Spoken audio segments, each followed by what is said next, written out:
Hi hello नमस्ते राम राम सत श्री अकाल। कैसे हैं आप सब? आई होप आप सब ठीक होंगे। और अगर आप चैनल पे नए हैं तो चैनल को सब्सक्राइब कर दीजिए। और सबसे पहले तो आप सबको होली की ढेर सारी शुभकामनाएं। हम लोगों में से किसी ने होली नहीं मनाई है, आपको पता ही है। और आपने वो कहावत तो सुनी होगी ना, खिसियानी बिल्ली खंबा नोचे। ऐसा ही कुछ हुआ है। वो जो औरत है, वो जो बिल्ली है, वो जो नागिन है, उसको समझ नहीं आ रहा कि वो करे क्या। तो सबसे पहले तो मैं आपको बता दूं कि हम लोग 2 दिन के लिए बाहर गए हुए थे।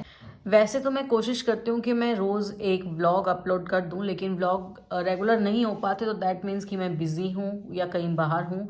तो मैंने सोचा था कि ना, मैं जो अब इस नागिन के ऊपर कोई अगर वीडियो मुझे लाना है तो मैं थोड़ा सा आराम से, थोड़ा ब्रेक दे के, कुछ जो मेरे दिमाग में मतलब बातें चल रही हैं उनको सोच विचार करके फिर लेके आऊँगी।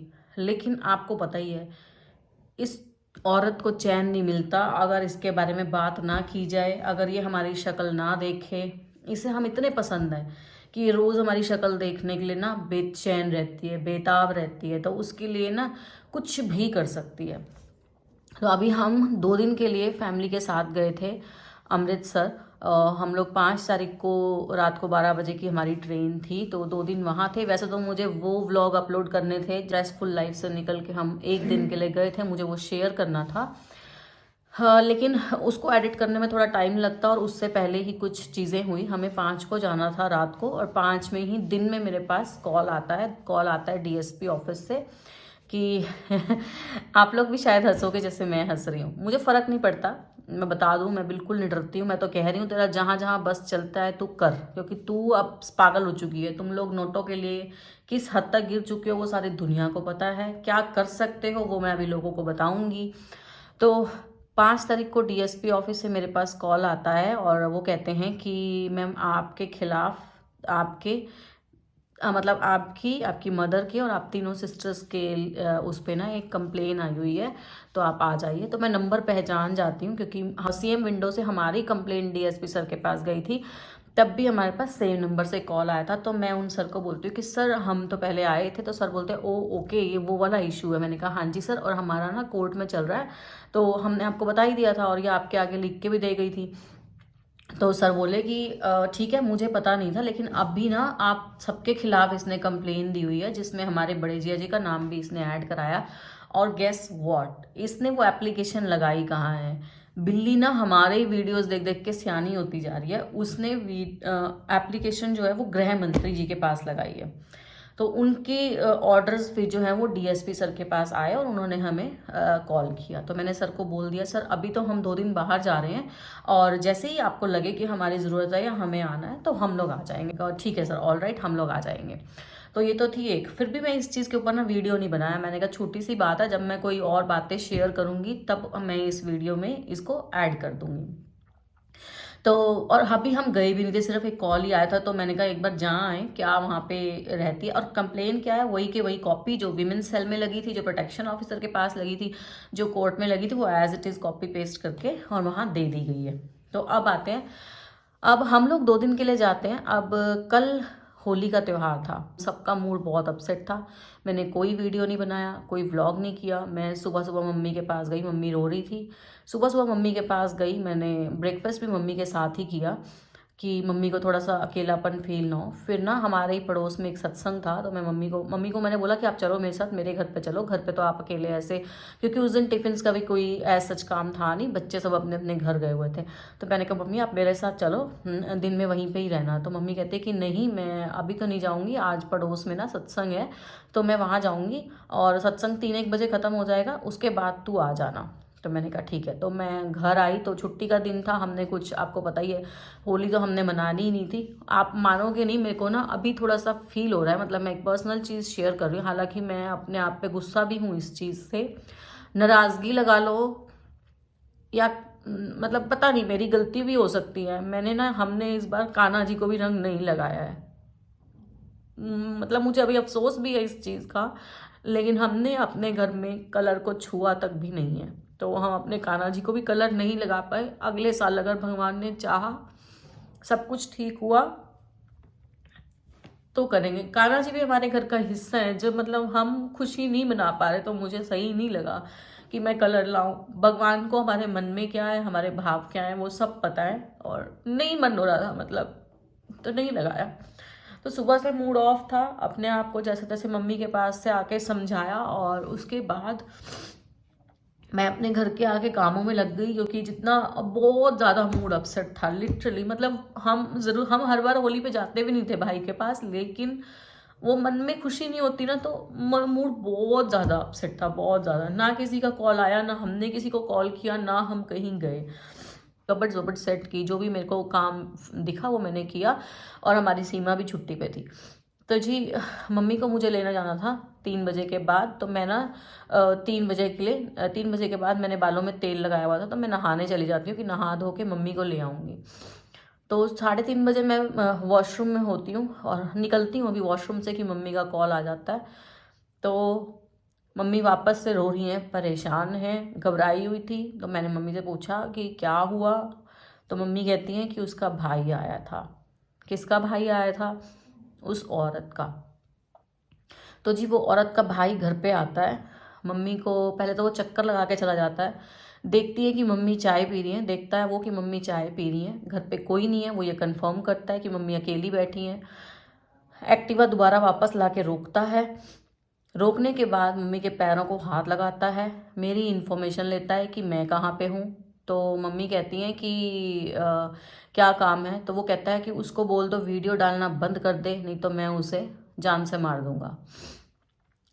वो बंदा मेरे घर पे आके मेरी माँ को ये धमकी दे के जाता है।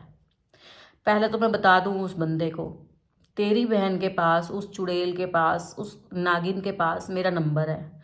मेरा नंबर ले, मुझे कॉल कर, किसी और से कॉल करवा, या फिर एक टाइम बता दे। तू मुझे अकेला उस जगह पे उस टाइम पे मिल। तू ये मेरी माँ के साथ तुम लोग जो इमोशनल गेम खेल रहे हो, जो उसे धमका रहे हो, जो उसे परेशान कर रहे हो, ऐसा कितना भी कर लो, तुम्हारे सच सामने आने से कोई नहीं रोक सकता। और मैं बताऊं, तुम्हारे दिन उल्टे लगे हुए हैं, तुम्हारे दिन उल्टे लगे हुए हैं, तभी तुम ये घटिया हरकतें कर रहे हो। तुम्हारा बस कहाँ पे चलता है? सिर्फ और सिर्फ मेरी माँ को परेशान करने में। ये मेरी फैमिली का एक वीक पॉइंट है कि हम अपनी माँ को रोता हुआ नहीं देख सकते, और तुम लोग बार बार वहीं पे आके चोट कर रहे हो और उसको परेशान कर रहे हो। तो जी बंदा धमकी दे के जाता है। मेरी माँ, आप समझ सकते हो ये बात सुनने के बाद कितनी परेशानी में आ गई होगी, क्या उनका रिएक्शन रहा होगा। तो मेरी मम्मी ने कहा कि वीडियो में उसकी कोई शक्ल नहीं दिखाई जा रही है, तो तू अपनी बहन को भी समझा जो हमारे घर वालों के खिलाफ इतने गलत गलत इल्ज़ाम, इतने लांछन लगा रही है। तो वो कहता है कि तो फिर क्या चाहते हो, 2 लाख लेके चली जाती। तो मेरी मासी जी बात कर रही थी मम्मी से। मम्मी का फ़ोन बाई चांस ऑन रह गया, स्पीकर पे था, क्योंकि मम्मी को सुनता कम, मैं तो स्पीकर पे बात हो रही थी। मासी ने जैसे ही ये बात सुनी, तो मासी ने, मम्मी को समझ नहीं आता कि क्या बात करें, तो मम्मी ने ना, मासी जी पीछे से बोलती हैं फ़ोन में कि इससे ये पूछिए यहाँ करने क्या आया है। तो थोड़ा सा ना वो, उसको लगता है कि मैं बोल रही हूँ, तो वो कहता है कि ये ऐसे कैसे बात कर रही है। तो मासी जी पीछे से बोलती हैं कि इसको बोल मैं आ जाऊँ क्या, मैं रुक जा, मैं आ जाती हूँ, ऐसा कुछ मासी ने बोला। तो वो बंदा एक्टिवा उठा के वहाँ से निकल लेता है, और हमारे घर के 2 घर छोड़ के तीसरे घर पे मोड़ है, 2 घर छोड़ते ही मोड़ है गली का, वहाँ मुड़ते मुड़ते वो धमकी दे के, हाथ हिला के ये कह के जाता है कि मैं देख लूँगा, मैं तुम सबको देख लूँगा। तो आप समझो इस चीज़ को कि मेरी माँ ये सब देख के, त्योहार के दिन जिस माँ के आंसू नहीं रुक रहे थे, बच्चे के जाने के बाद पहला त्योहार था जहाँ पे सब खुशियाँ मना रहे थे, वहाँ मेरी माँ अकेली बैठी सुबह से अपने बच्चे के लिए परेशान थी। इन लोगों से वो भी बर्दाश्त नहीं हुआ। इन लोगों ने ना हर संभव कोशिश कर रखी है, ये लोग पागल हो चुके हैं। इनको कैसे भी ना बस 10 लाख रुपए चाहिए इनको। ये चलो 10 लाख रुपए कोई बड़ी बात नहीं है, हमारी माँ की शांति से बढ़ के नहीं है, मैं ऐसा मानती हूँ, लेकिन 10 लाख देगा कौन? मेरी माँ, जिसने 4 लाख रुपए मेरे भाई के कर्जे के उतारने, उसके ट्रीटमेंट पे जो लगे, जो उन्होंने दूसरों से भीख मांग रखी है, वो टिफिन बना बना के वो 4 लाख रुपए उतारे, या वो 10 लाख रुपए इसको दे के, और अपनी पता नहीं वो कितने साल हैं, 2 साल, 5 साल, 10 साल, इन सालों की शांति, अगर वो भीख मांग के किसी से 10 लाख रुपए ले भी लेती है और इसको दे भी देती है, तो भी सुखी तो नहीं रहेगी ना। वो सारी उम्र वो अपने 10 लाख रुपए उतारने में लगा देगी। इतने बेगैरत लोग हैं। देखो, पापा चले गए, भाई चला गया, ये औरत उस बुजुर्ग को परेशान कर रही है जिसके पास कुछ भी नहीं है। सब चीज़ों को आप एक तरफ कर दो, इसकी गंदगी को, इसके कैरेक्टर को, सब चीज़ों को। सोचो, एक माँ जिसका जवान बेटा चला गया, जिसका पति नहीं है, जिसके खुद के खाने के पैसों के लिए वो टिफिन का काम कर रही है, उसे 4 लाख रुपए अपने बच्चे के कर्जे के उतारने हैं। उसके बाद भी अगर वो भीख मांग के किसी से हाथ पैर जोड़ के 10 लाख रुपए ला के इसके मुंह पे मार भी देती है, तो सुखी तो वो फिर भी नहीं रहेगी। जो उसके 2 साल हैं, 4 साल है, 5 साल है, वो कर्जा उतारने में चले जाएंगे। यानी कि 14-15 लाख का कर्जा वो 60 रुपए का एक टिफिन बना बना के कैसे उतारेगी? इसके पूरे खानदान को ये चीज समझ में नहीं आ रही है। अगर पैसा होता किसी के भी पास तो सच में दे के हम अपनी माँ की शांति ले लेते, लेकिन देने के बाद भी वो शांति नहीं मिलेगी। कोई क्यों देगा? एक बात बताओ, मैं जो कमा रही हूँ, मैं ताज़ी कमा रही हूँ, ताज़ी लगा रही हूँ, मैं अपने हिस्से की, अपनी औलाद के हिस्से के पैसे निकाल के इस कैरेक्टरलेस औरत पे कैसे दे दूंगी? और मेरे पास है भी नहीं। मेरे पास बैंक में लाख रुपए तो छोड़ो, एट प्रेजेंट 10 भी नहीं मिलेंगे भाई। हर किसी का गुजारा जैसे तैसे चल रहा है। इतनी महंगाई है, जो हम जिंदगी जी रहे हैं, हम अपने लिए खुद कमा रहे हैं। हमारे माँ बाप ने हमें ये नहीं सिखाया कि तुम लोगों से भीख मांगो, लोगों के पैसे लूटो, लोगों के पैसों पे जियो। तो एनीवेज, मैं बता दूं तेरे उस घटिया बेगैरत खानदान को।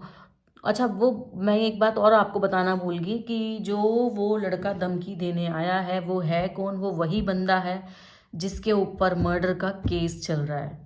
मुझे नहीं पता कि ये वही बंदा है जिसकी 2 बार डिवोर्स हो चुकी है या वो इसका दूसरा भाई है। ये मुझे कंफर्म नहीं है, लेकिन ये कंफर्म है ये वही बंदा है जिसके ऊपर 2 मर्डर के केस चल रहे हैं। इसने मम्मी के जब पैरों को हाथ लगाया तो इसने कंफर्म किया कि मम्मी शायद बैठी हो अकेली और पीछे कोई हो। तो जब इसको कोई नहीं दिखा तब इसने धमकाया, और पहले मम्मी ने इसको पहचाना नहीं क्योंकि इसने बहुत बड़ी बड़ी दाढ़ी रखी हुई थी। तो हमें तो नहीं पता, हमने तो देखा नहीं। आप सोचो कैसी बेगरत खानदान वाले हैं। इसके ये भाई रवि जब तक 26 जुलाई से हॉस्पिटल में था, 9 अगस्त तक सुबह तक रवि हमारे साथ था। इस बीच इसके दोनों भाइयों में से एक भी भाई को हमने नहीं देखा। कोई मिलने नहीं आया, कोई भी हालचाल लेने नहीं आया। लेकिन 10 लाख रुपए के लिए भाई आज हमारे घर तक हमें ही धमकियां देने आ गया। वो भाई जो मेरे ही भाई के दिए हुए उतरे हुए कपड़े पहनता था, वो उसकी बहनों को धमकी देने आया है। सोचो, वो मर्डरर मेरे भाई के उतरे हुए कपड़े पहनता था और आज उसी की बहनों को धमकियां देने आया है। ये इनकी औकात है, ये इनकी हैसियत है। हैं, डूब मरो शर्म से। और ये क्या कहती है, इतनी इतनी बातें ये कहती है ना, इसने 5 लाख लगाए, इसके माँ ने 10 लाख लगाए। ये सिक्के तक इकट्ठे कर करके, घर के चिल्लर तक इकट्ठे कर करके अपनी माँ को दे के आया करती थी। रवि ने इतनी बार पकड़ा, इतनी बार कलेश हुआ है। हम कभी नहीं बोलते थे छोटी मोटी चीज़ें हैं भाई, हम भी अपनी माँ की हेल्प करते हैं, करती होगी ये भी हेल्प, हमें क्या लेना देना है। जिनके पास नोट नहीं होंगे, जिनके पास 100-200 नोट नहीं होंगे, तो सिक्के जिनके घरों में होंगे वो सिक्कों से ही, चिल्लरों से ही मदद करेंगे ना। तो हमारे घर के चिल्लर लेने वाले लोग, ये छोटे छोटे चिल्लर आज हमारे को ही धमकाने आ रहे हैं। सोचो आप। खैर, मैं बता दूं इसको, बुज्जिल को, कायर को, तेरी बहन से मेरा नंबर ले लियो, जहाँ कहेगा वहां आऊंगी, अकेली आऊंगी, बिना फोन बिना कैमरा आऊंगी।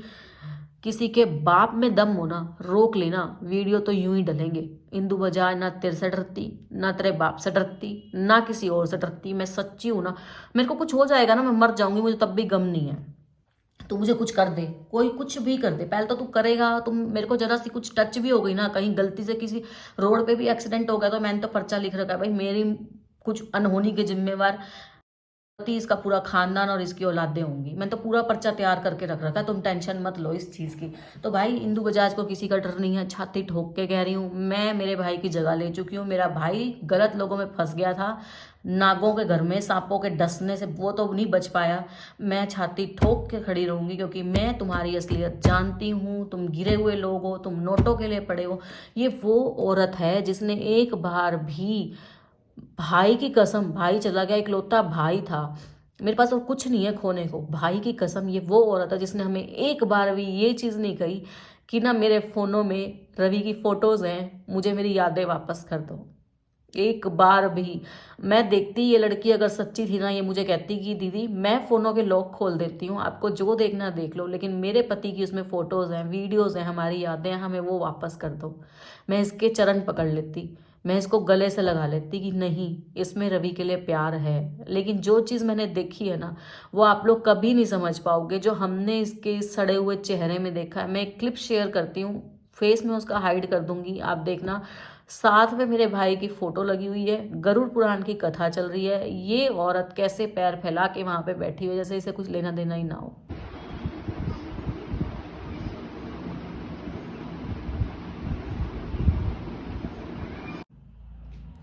अब मैं आपसे एक चीज़ और शेयर करूंगी। मैंने आपको बताया कि सब लोग अपने अपने काम में बिजी हो जाते हैं ना, जब फ्री होती हूँ ना, मैं वो वीडियोस देखती हूँ। मुझे नहीं पता मैं इतनी क्यों इमोशनल हूँ, मैं क्यों इतनी ज़्यादा अटैच्ड हूँ, मुझे नहीं पता। मैं हर किसी के साथ हूँ, चाहे किसी ने मेरे साथ कितना भी बुरा किया हो, लेकिन जब वक्त आता है ना, तो मैं सबसे पहले सबके लिए भागने के लिए तैयार रहती हूँ, और मैं भागूंगी।